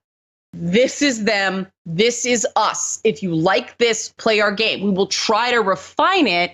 But I don't want them, I hate it when a developer strips out choice for ease of play, for pace of play, because I like the Insomniac games weapon wheel. They take them all out of everything now for multiplayer because it's not fast, right? There's a slowdown, which makes multiplayer asymmetric in a way that makes it very hard to work. And so you're stuck with a weapons loadout of, one shotgun, one ranged weapon, maybe a sidearm, and a grenade. You don't have those 12 different choices in relay dynamic battles. They're totally different gameplay styles. And there's no reason why you can't figure out how to make that work somehow, even if it's just cycling through weapons on triangle or on something, try it. Because I really feel like that kill with skill dynamic is being lost because everything's so driven to multiplayer and shooters. Yeah, I mean, Doom had a shit ton of weapons and it was play on the fly. Do that. Don't limit us to, I hate that. Shotgun, rifle, grenade over and over and over again. I don't want that. That's why I loved Ratchet and Clank. You had a gun that made everybody dance disco. You had a gun that turned people into sheep, and you could then make the sheep dance disco. I miss those experiences. I like them, but you can't do that in multiplayer. And multiplayer is the profit-making driving force of the entire industry, so. Because it makes people buy games at full price, not wait for a sale and buy those pricey subscription services. And then buy DLC.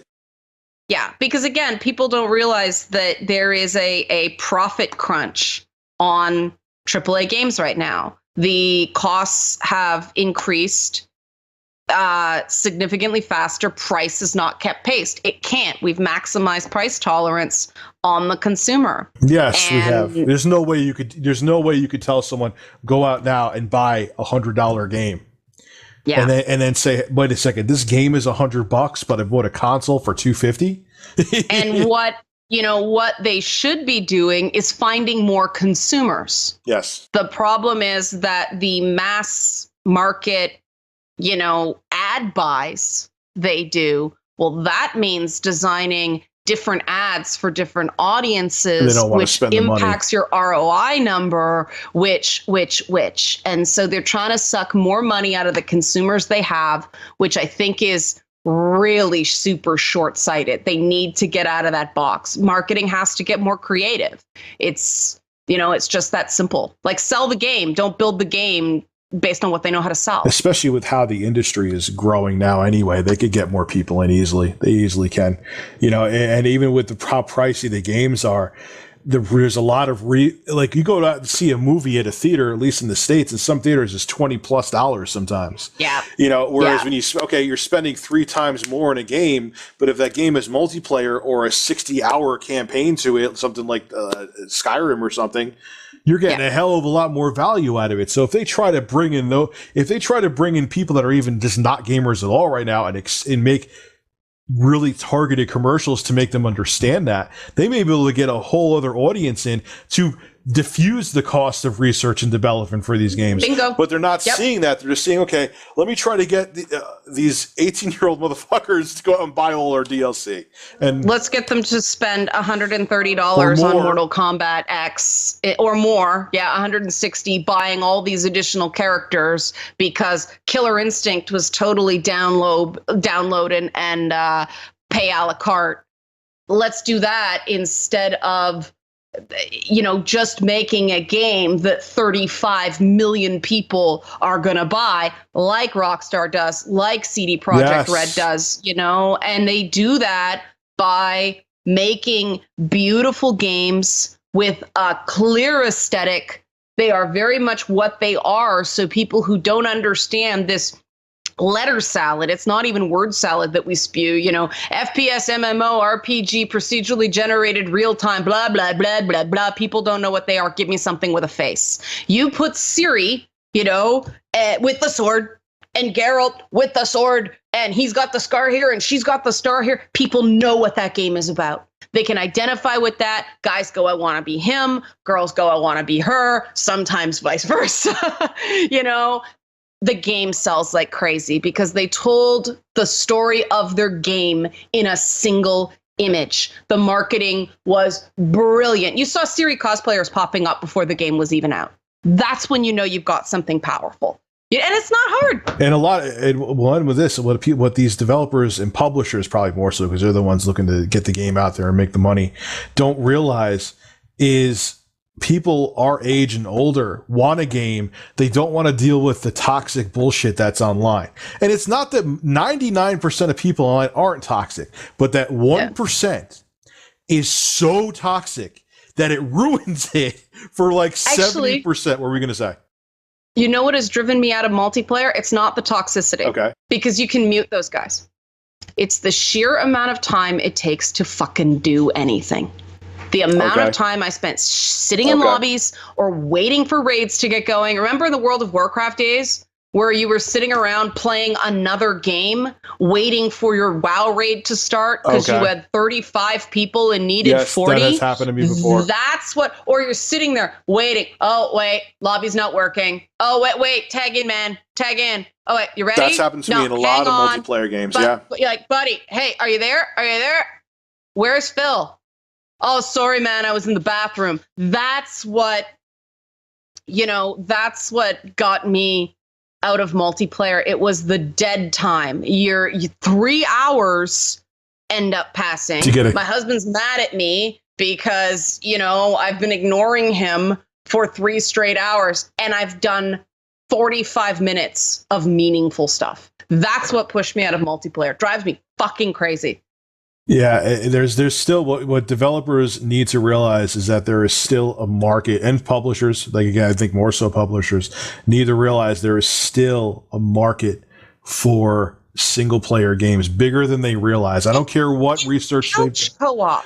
If I can play a video game with my husband, I'm not ignoring my husband, and we shouldn't need 2 Xboxes in 2 separate rooms with 2 different TVs to play together. Yes. That's fucking stupid. Let me play with the people in my life in the same meat space.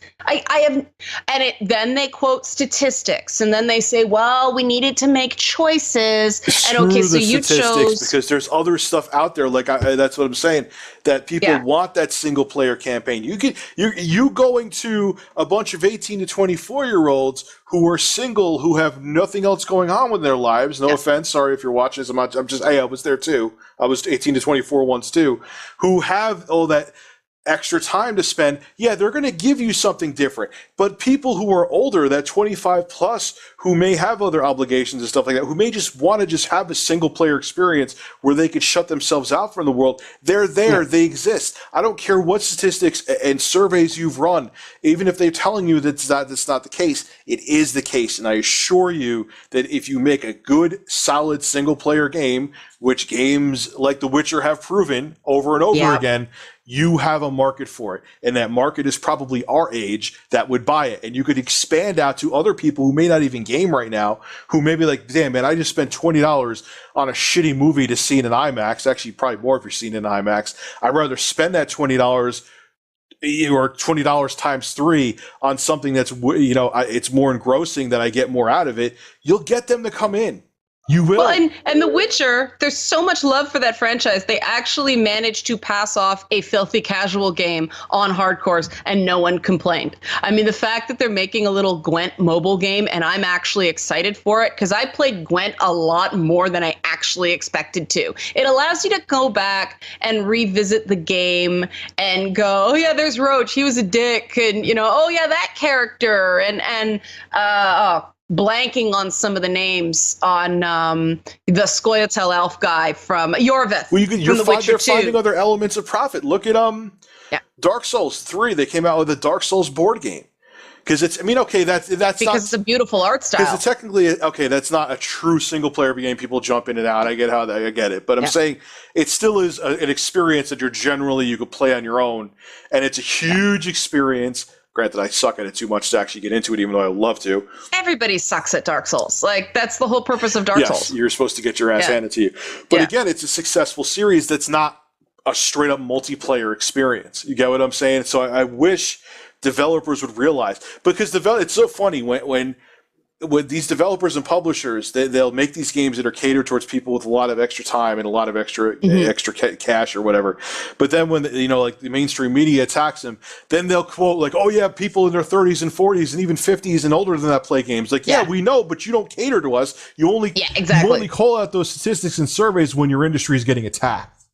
So, when you're looking to market, you fall right back into bullshit. All the stereotypes, and then we don't know what, because you're low coding it. You're lowest common denominating your marketing thrust. It is the same. I'd love to do an experiment where you just swap out the faces. Yeah.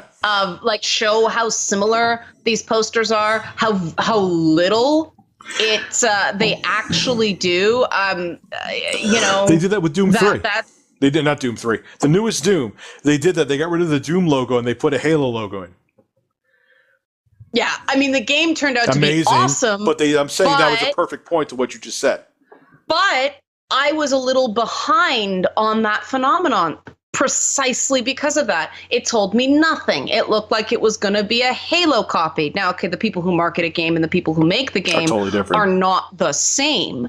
But yeah, it did not advertise the game that marketing should have been a punch in the fucking face, because that's the whole game. It's punching shit in the fucking face, and everything's just on a template because they turn this stuff around so fast. And as somebody who's been part of the extended marketing pitch process, it is so opaque. There is no transparency. You don't know what they want. You go in there blind, you do their best, and then they make some fucking bizarre calls on things because they're trying to avoid a no. Everybody's just trying to avoid the no, right? So nobody's saying what they really think.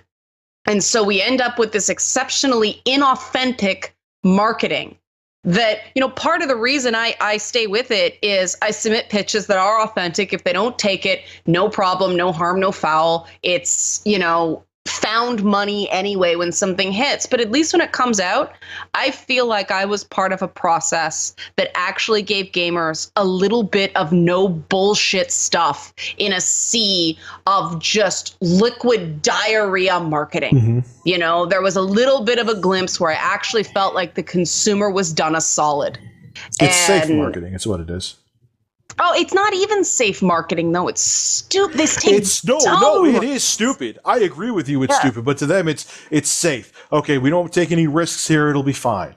Or when they do take risks, I mean, Ubisoft takes risks, but it's like, let's make a Vice documentary about drug lords in Bolivia to market Ghost Recon.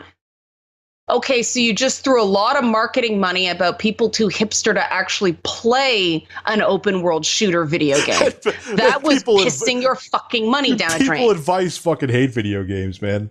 Yeah. They can't. Yeah. They think we're a bunch of nerd degenerates, which I think they're degenerates too. So the feeling's mutual. But anyway.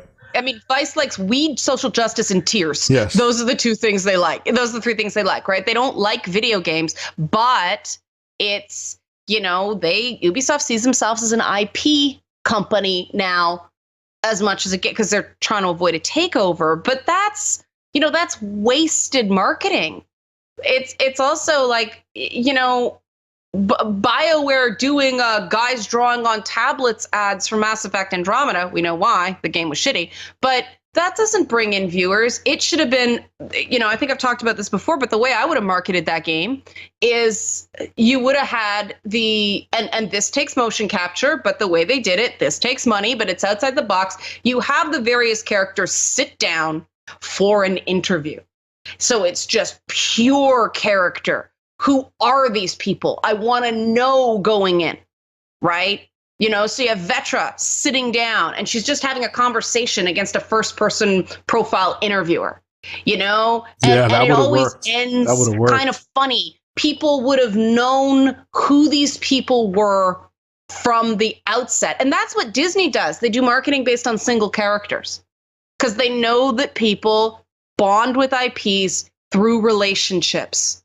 And at least we would have had some idea who these people were instead of who's the Asari with the black marker across her face. Like, that doesn't tell me anything, And so people start they start reading the tea leaves and they start wondering what they're inferring by characters that look like shit. Is it deliberate? Is it just gross incompetence? Blah, blah, blah. Because they didn't give us enough. And that's that's EA being EA, first and foremost. They love to say no. But well, the problem is, and we'll end with this, is that everyone is trying to make money, and I think in the end it actually takes money out of their pockets because they're too afraid to take any risks that would make their product even more successful. So we could actually they're falling into the hype that the industry's dying. Yes. And that's what I don't like. Like, you can't go to work every day thinking today might be your last day. You have to look towards the future. That's visionary design. You have to do that. Sorry for interrupting. That's just something that pisses me off. We'll talk about the games industry. There's a story here I'm going to purposely save for next time, which kind of goes into the whole thing with Pactor. But basically, let's hope that you could say that this is Activision playing it safe by going back to World War II, but I think this may have been the right choice because it perked my attention. And hopefully, like I said a while back in this podcast, that they learn from their own mistakes with their World War II games and their Call of Duty games and refine. They've made so many games, they could refine it from themselves. They don't even have to look outside for outside influences. So I'm looking forward. You caught my ear, Activision. Hopefully you'll get my money too. All right, guys. Over 2 hours I think this podcast is going to be, and we didn't even go through just shooting the shit about games. Love it. It was good, and hey, I'll sell. Even though there's a Pactor one for next week, it'll be a little dated. It doesn't matter because the topic actually could be relevant 10 years from now. This is the Rich and Red podcast. This is episode 4. Again, if you guys want to support the show, we have a Patreon one for $1 a month. You get an downloadable MP3, and you get to see our beautiful faces in video form. We actually have a video that you actually get access to if you want to check that out too. So, King Bob. And she always has a red. Last week I think it was a mushroom. It was Mario Mushroom. Yeah, I made sure King Bob because King Bob drops the mic. There you go. Mic dropped right there. Mic drop. Boom. So if you want to support us, you can do it that way, and you actually get some cool perks with it. All right, guys, we're signing out for this week. The podcast will be up sometime later this week. My fiance is going to take over editing this because, it takes me out of commission for like 2 days. So, all right, have a good one. Liana, thank you again for coming on, and we will see you next week, guys. Talk to you soon.